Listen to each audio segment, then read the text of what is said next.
It's just been like consistent, like 10K above months. Downloaded it, I checked the date, July of 2021, and then I left my job in September of 2021. Since then, I've sold websites, I've pivoted my business, I'm no longer doing social media management. What has been like your highest month? 13K.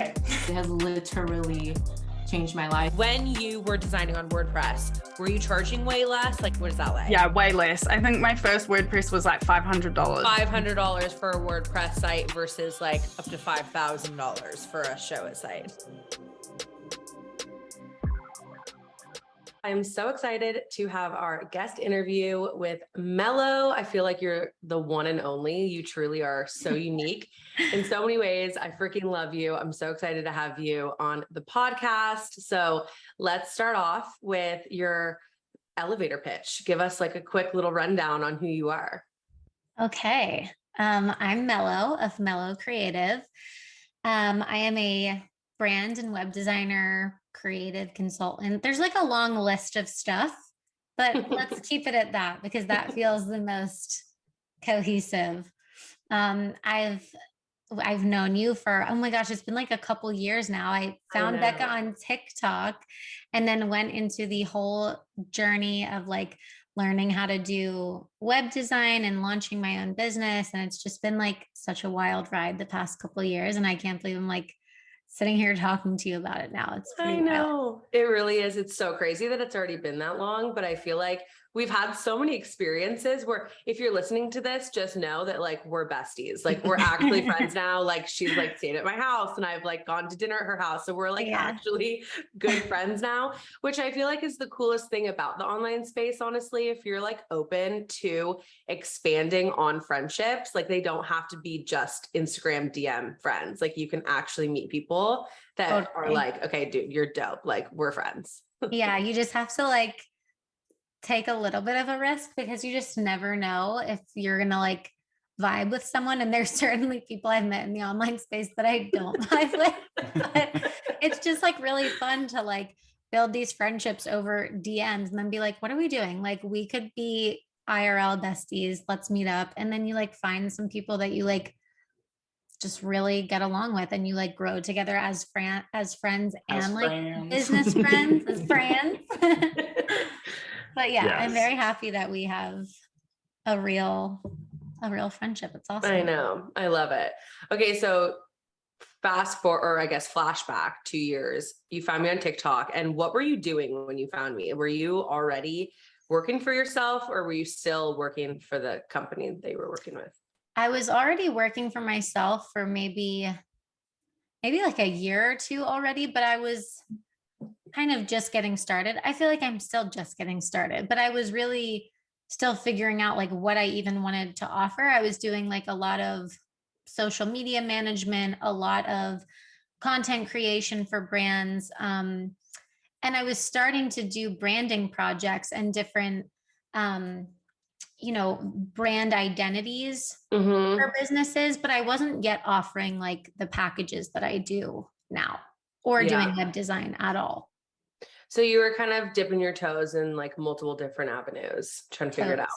Yeah. Yeah. Do you feel like that is a good way to go about it? If someone's listening and they're like, okay, I just really want to start. I think I want to do this, but I don't really know. Would you just suggest them to like dive in and just do whatever the fuck comes to them, like, and just try a bunch of different things? I mean, yes. Like if you don't really know, it's kind of weird to make a decision based on not having any experience doing it. So like, how could you decide? How could you define your business without trying it out? It's so true. I had come from, a long background of different types of creative work and I had like a big network. So I was like, let me just see what people need from me. And that will give me the opportunity to try out all different types of services and see what I like. And then eventually, hopefully I will then have the luxury of deciding what I want to offer, but I just didn't know it at that point. Yeah. When was the point that you were like, okay, I actually want to go 100% into this like web design branding realm? I think after I had kind of exhausted the services that I was trying out that I was good at and my clients were, everything was going well, but I was just bored. I was just like not being challenged. I wasn't excited or like inspired to work every day. And I just kind of didn't feel like I was moving forward. And then when I started like defining my packages, and when I saw you, you know, doing all of your marketing around becoming a web designer, and I was always really intimidated by it because I was like, well, I don't have a degree in web design, or I'm not like classically trained, whatever you want to call it. Yeah. But I think once, and Becca, you really like helped me like convince myself to kind of just go all out, because you don't need that traditional training to just decide and go for it and like teach yourself and gather resources on the internet. So I think once I let go of that, I was able to just be like, fuck it, let's do it. Wait, am I allowed to say the F word? Yeah, for sure. This isn't the F word anymore. Yeah, definitely. We are an explicit podcast. Like, not have it the other way. Be just beeping me out. Okay, cool. Yeah. So No, I love when that. you decided to go for it with web design, will you just talk to us a little bit about what did those first couple of months look like? You had obviously been doing a lot of like kind of freelance projects, social media management, things like that. From that point into, okay, I'm going to be a web designer. I'm going to invest in some things. I'm going to learn some things. What did that Like what was the next transition step look like? It was just kind of like a really exciting time. And thinking back on it now, I'm surprised that I wasn't more scared, because I'm like such a scaredy cat. I'm scared of everything. But in the moment, I guess I felt so confident and just so ready to like do something exciting and on my own terms, that I was just like excited about it. And I finally found like, I also like struggled a long time with, how do I use social media to my advantage? I feel like I spent years like using it as like this vanity tool and like looking for validation or trying to become like a blogger or an influencer, like some dumb shit like that. Not that that's like, it just wasn't right for me, but Us either. Okay. No judgment if you're listening to this and that's no judgment. It just like wasn't right for me. But I had finally found like, oh, I could like build a community of something that I like care about, right? And I had found people who also like wanted to be online service providers or like be web designers, and it just kind of all fell into place. So within those first couple months, it was just like I was buzzing. That's awesome. And so I think we met you in May of that year. So I'm curious, how many months had you been doing it when we met for the first time in New York City? Because it had been right after you guys had done your mentorship. So that's like maybe 4 or 5 months after starting. I mean, I didn't even start offering web design until after working with Becca, I think, because we were working together on like transitioning me into being a web designer from doing branding and these like random freelance projects. So probably like a couple months I had been doing it. That's so cool. Because I feel like when we met you, it was in such a cool environment where it was you and a bunch of other clients that we had worked with.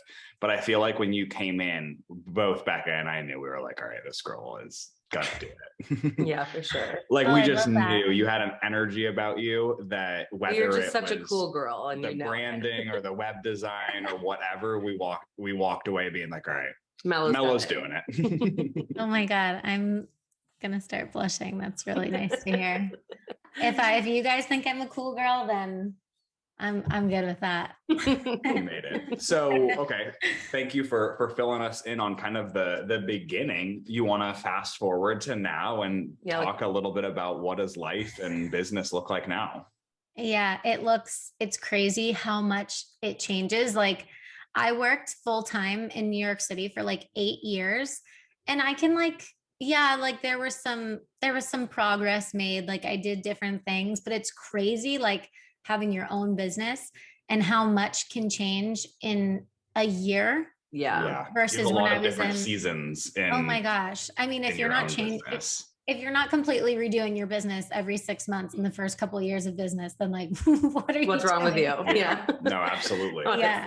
I've made so many changes. I really, I've started to lean into more passive offers in the last couple months because I am pregnant and I'm expecting a baby early in 2023. So I've really had to pivot my thinking into how can I make this business sustainable? Like, what's my energy levels going to be like next year? So even with that alone, but even before that, there were just so many, it's just evolved a lot from being like a one woman show to now like having a couple awesome team members to help me along the way, and really starting with custom web design and very quickly realizing that that is going to ruin me at one point or another if that's the only, web design service I'm offering. So it's become a lot of, okay, how can I create things that are front heavy workload, but then can last a really long time with little maintenance. So things have changed.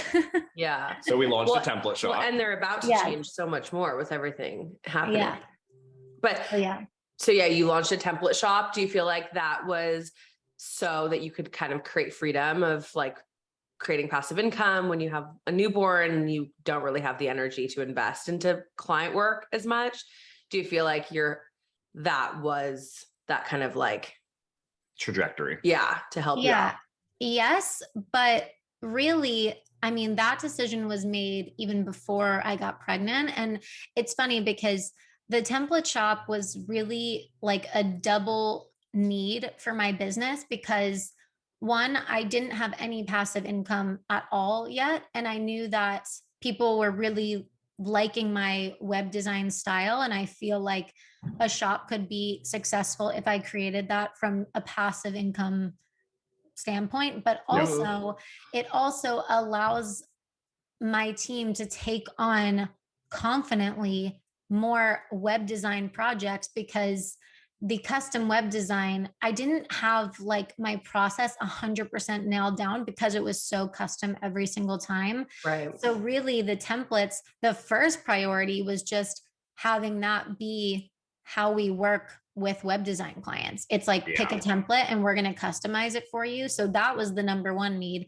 The number two need was, okay, this could also like make money just living in the shop and people wanting to buy them and DIY them, themselves. And then the third being like, wouldn't this be nice when I'm on, unpaid maternity leave to have different, flows of income coming in that don't require so much of my time and energy. Yeah, absolutely. Totally. Yeah. Would you say like as a mom to be, well, and congrats. I know I've already said Thank that, but I'm like so excited for you. But do you feel like as a mom to be creating this business of your own where you're remote and you really get to just hold all the reins, like you make the call and you make the shots, like in all avenues. Do you feel like you're so thankful and that you've built this in this time where you're like, okay, now, or do you feel like it maybe is on the other end? Yeah, and it's like scarier because you don't have the security. Definitely the former.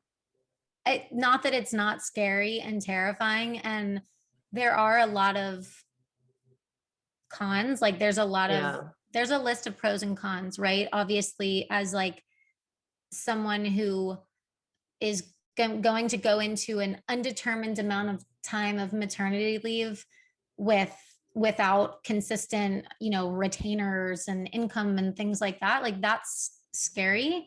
But the alternative to me is like so much worse. Yeah. Like I just cannot, I can't imagine like going back to like corporate world or like going back to like work for someone else after the last, I mean, I started freelancing and then starting my own business in like 2018. So I just can't imagine doing that. It like makes my stomach crawl a little bit, even just thinking about it.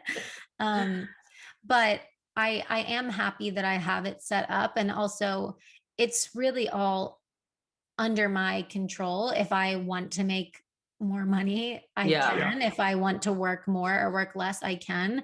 There's, it's like a push and pull, and it's a lot to manage, but I honestly don't think I would have it any other way. Yeah, definitely. I have a question for you. So as someone who's been able to watch you grow and your packages grow and evolve a lot over the last like couple of years now, I'm curious, in launching the templates, was there any aspect of launching them to also be able to attract a less budget friendly demographic of your audience? Like, do you, a more budget friendly demographic of your audience? Do you feel like the templates allowed you to reach people that in the past just haven't been able to, or weren't in a place to afford working with you? Yeah, definitely. And people have said that too. I think even someone that I'm working with this week with template customization, she's a copywriter, and she had said that she's been following my Instagram account for a long time, and that she's always kind of like kept an eye out to work with me, but that she didn't need a fully custom website. And it was not necessarily that it was out of her budget, but she didn't need it. Yeah. Therefore, when I came out with the templates and the template customization offering, she was like, this is perfect. Like, I need something, but I don't need everything. And I think I've attracted more of like those types of clients. And also, yeah, definitely like people who want to work with Melo Creative, but they don't have a custom web design budget. Yeah, totally.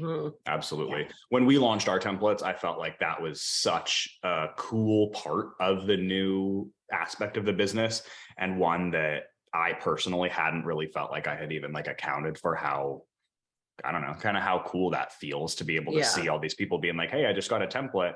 Like, wow, like we followed each other for, I've known that you followed me for like over a year. It's so cool to finally like see that kind of come to fruition.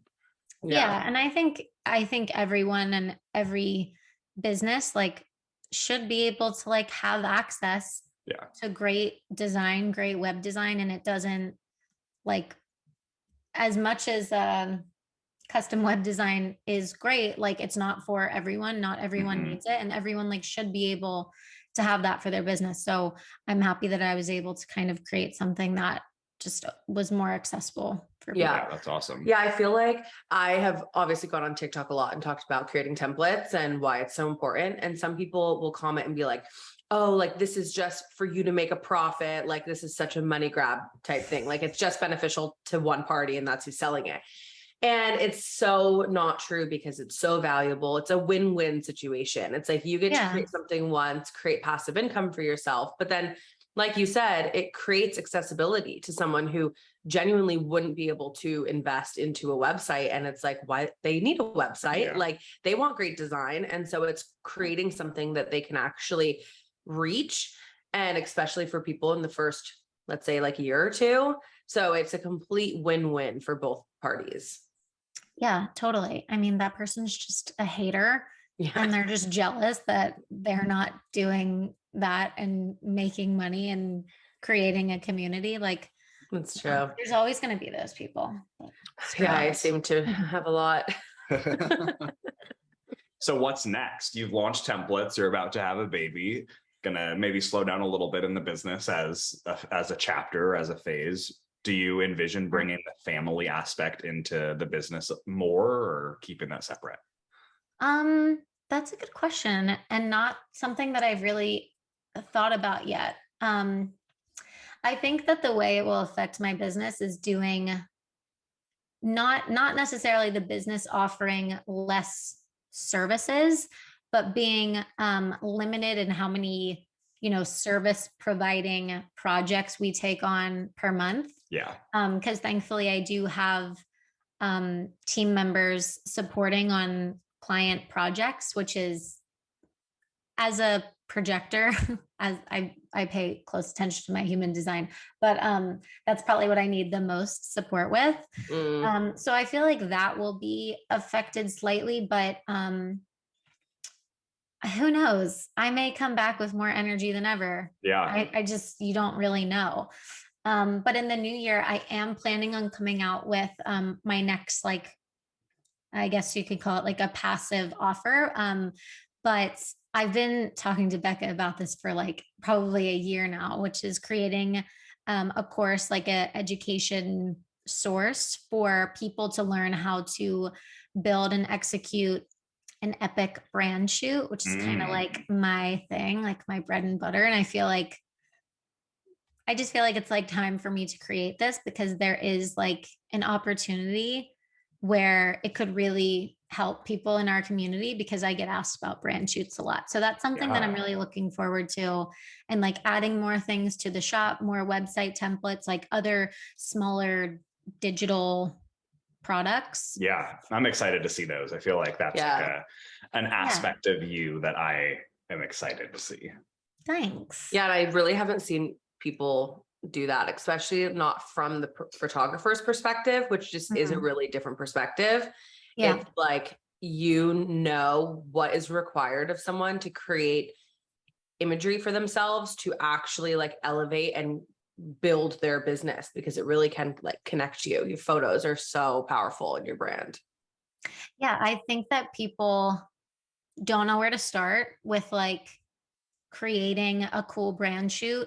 They either don't know where to start, they don't know what to do when they show up on set, or the third is like, okay, they have all these photos or videos and now they don't know what to do with them. So my goal is to really like answer those three questions along with, you know, a plethora of other things. But yeah, I feel like it's going to be really cool. I'm excited to come out with that. I've done a little research and I've seen like some checklists for brand shoots, but I haven't seen like a real top to bottom tutorial. This is how it'll be you legit. do this. And so will the angle of it be to like, are you trying to sell it to individual business owners, or are you trying to sell it to other designers and creatives for them to be able to like do this with their clients? So both. Okay. If you are someone who wants to do it yourself, like you want to ideate, plan, prep, execute the shoot like your own shoot, this will help you do that. But also if you have clients that you want to offer this type of service to, like I'm going to give you basically everything that you need in order to do it really well. Super fun. Yeah, I love that. Well, you guys heard it here. If you need this, go run and follow Melo. Follow her for many reasons, but it's gonna be awesome. It's gonna be dope.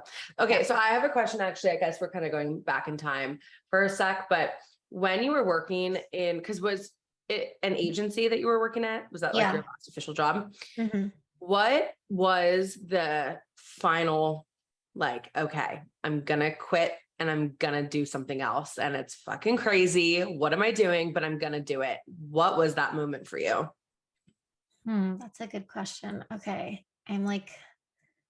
I remember the aftermath of the final straw. I don't really remember what the final straw was, but I'm sure it was a combination of me just not enjoying the work that I was doing, the people who I was working for, the like values that the agency held. I just like I was no longer a good match for that type of work or working environment. And it wasn't like, it's not like the people I worked for were like terrible. Like I wasn't a good employee anymore either, because I genuinely just did not want to be there. So it was like, it was just time for me to go. And I was also doing work that I was working at like a big entertainment marketing agency where I was essentially helping brands connect with celebrities and influencers and negotiating sometimes like $1 million deals with a celebrity to promote a product or something that was like a money exchange. And it just didn't feel real. Some of it was, most of it was just like, yeah, everyone knows celebrities get paid by pharmaceutical companies or like big whatever companies to like promote a product, right? And I think I was really sitting there the one day at work, like looking out the window. I was like working in Flatiron in New York City, and it was like so sunny outside. It was in May of 2018. And I was like, what the fuck am I doing here? Like, I am so young. I'm hot and cool, and I live in New York City, and this is not what I'm supposed to be doing right now. And I think I quit the very next day. I just told them like, I've got to go. And I remember my direct boss, who I was actually very close with, he's like, where are you going to go? What are you going to do? And I was like, I have no idea. And I didn't at that point. I was just like, fuck it. I just know that I can't be here if I'm going to figure out what I'm supposed to do next. And it was terrifying. I literally like didn't work for 4 months and I cried every single day, but it was so necessary to just remove myself from that situation. Would I have done it maybe a little bit differently? Maybe I would have saved a little bit more money first. You're here though. Like you had to go through that situation. Everything happens for a reason and no looking back now. Yeah. Was the financial piece, like what was the scariest part about it? Was it not knowing where you were going to get your next paycheck? Was it like finding purpose, or what was like the scariest thing? Both of those things, and probably like pressure from my parents as well. My parents were always kind of not supportive of like artistic or creative whatever, but you know, it was like you go to college and you get a job and you build your career and you become financially stable and successful and buy a house and retire. Yeah, like almost like the straight and narrow. And my parents are. It's so funny because knowing you and Abby, I'm like, you would have thought that they would have been like parents that were like living on a box. Yeah, like so supportive. My parents are like deadhead hippies, but they're also like, I don't know, they're also just like get a career and like be successful, which is not wrong. Yeah. They just weren't familiar with what I could do now, right? What's available, what resources we have now if we want to be a freelancer or start our own businesses. Yeah. And now it's all good. They're like very supportive of me, but I think that money and also like, what the fuck am I even going to do? Like, how am I going to start? How's this going to work? I was terrified, but it was enough to get me to leave. Like I guess it wasn't that scary. Yeah. I did it. Yeah. I love that. I always say though, in order to become a really successful entrepreneur, you have to get really comfortable with being scared. And so it's like, even if you have those moments where you're like, holy fuck, I feel like I'm going to jump off a bridge right now. Like what's happening? Yeah. But if you can get comfortable taking those steps, even when it's like, holy shit, I'm so scared, you're going to be able to progress and grow so much. And that's what I think is so different between, I would say, like the average person per se, like in, you know, working for a company, they don't want you to make moves. And so like, they'll keep you stagnant. And so it's almost like they'll condition you to not make scary decisions. You know, it's like everything's safe. And that's always what I've heard from family as well, who don't necessarily, well, they support us now, but it just took them a long time to understand that it was supportable. Yeah. That's what it was. Yeah. But it's because they're conditioned to just play it so safe. But I feel like when you can get past that of life of like fear, it sounds so weird, but like you have to be scary. And I truly feel like to be alive and like to be living like this incredible life. But that's just my perspective. But I think the family that doesn't support. I think it's probably also like a key differentiator from like people who go off on their own and like start businesses and like who is going to be successful or whose business is going to be sustainable versus who caves, right? It's all about how well you handle that fear, because there's a lot of, I mean, like I said before, like I'm such a scaredy cat. I'm scared all the time. There will be months when my business is doing great and I'm still terrified that next month it's all going to go away. And I think that there are some people who get to a point where they're so scared that it becomes like crippling anxiety. And they're like, this actually isn't worth it. I'm going to go and find something more consistent. And there's absolutely nothing wrong with that. But I do think there's a lot of people who go into it thinking this month was great. Next month and the month after, everything's going to be great. No, that's just never going to be how it works unless you have, you know, maybe more agency style setup where you have retainers, but guess what? Retainers end. Yeah. At And some point also or another. retainers are amazing, and also retainers suck when you have a Yeah. retained client that can message you all the time that isn't a good fit. So Yep. there's really no like perfect situation, I don't think. No. And the fear never ends too. Like I definitely get asked like, oh, I'm sure you were so scared in the beginning, but now are you just like smooth sailing? And I'm like, I am more scared than ever like, before. because the more you grow, the more you have to lose. And I don't Yeah. live in a state like that. Like, of course, I think it's natural to have those emotions come up sometimes and question, be like, what if tomorrow this was like all gone?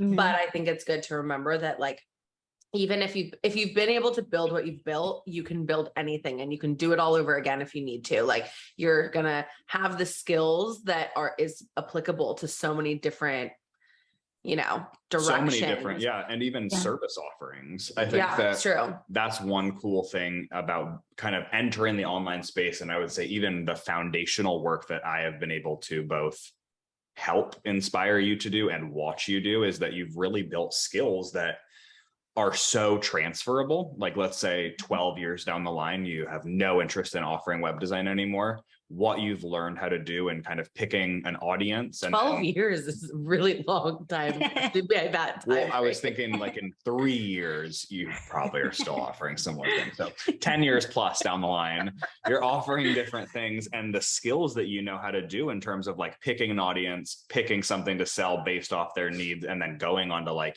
your stories and things like that and actually selling it. It doesn't even have to be the service that you're selling right now. That's a skill that you like truly will forever have. I think like if you can just learn the skills of communication, properly communicating with a client, following through on expectations, like which is so key when you're a service provider because you have deadlines, you have to deliver it, and it has to be like I don't even know what I was going to say. Has to be good. Yeah. You have to do it really fucking well. And you have to be confident in selling whatever you're offering. So like, if you can just learn those 3 skills, those are applicable to anything. So even if like tomorrow you had that same feeling and you were like looking out your window and you're like, what the fuck am I doing? Like, I'm a hot young mom now. Like I need to be something different. Then as long as you have those skills that you learn, I think more so as being an entrepreneur, that you could do anything. And so it's like 100%. The fear never ends, but just having trust that it will all work out how it's supposed to. Yeah, it really is corny, but you have to like believe in yourself that you'll just like make it work. It's so corny, but it honestly is true. It's like the only thing that matters.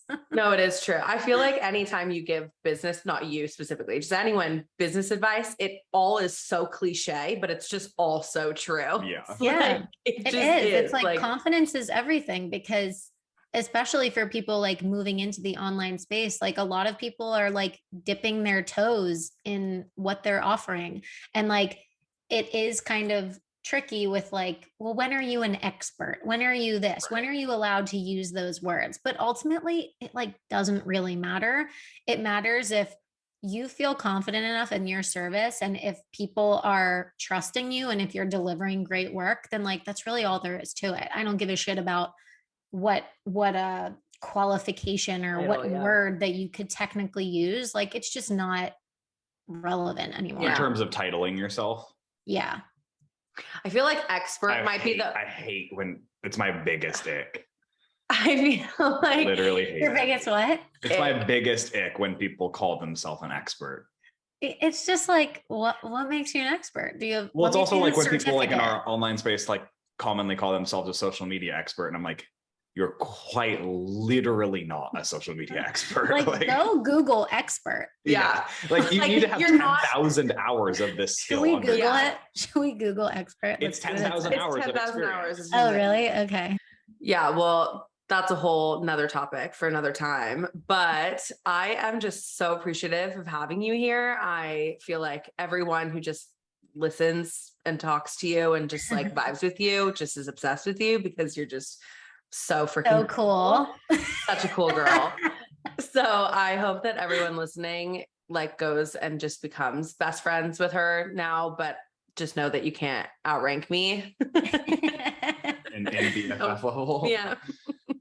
Hashtag besties. But if you want more actually of Melo, she has some guest trainings, which we have heard incredible feedback from students inside Wealthy Web Designer. So if you're like, you want more, you can run into that. And then also, I'm just so in love with the photo shoot course idea. So if you're listening and you're like, oh my God, I freaking need this, go connect with Melo, get on a wait list, do the things, because it's going to be epic. Yeah. Swerve. Yeah. Well, so with that being said, where can people come hang out with you? Where's your little corner? Melo / Melo. I never know how to say that because it's not a slash. Melo-creative.com. Melo_creative on Instagram.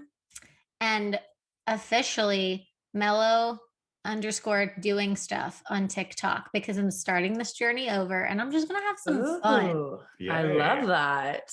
Yeah. I'm about that life too. Yeah. I feel like TikTok's ready for a refresh. Let's mix this shit up a little bit. I love that. Oh, that's exciting. So everyone go hang out with her, follow her, do the things. And with that, we will catch you on the next episode. Thanks, guys.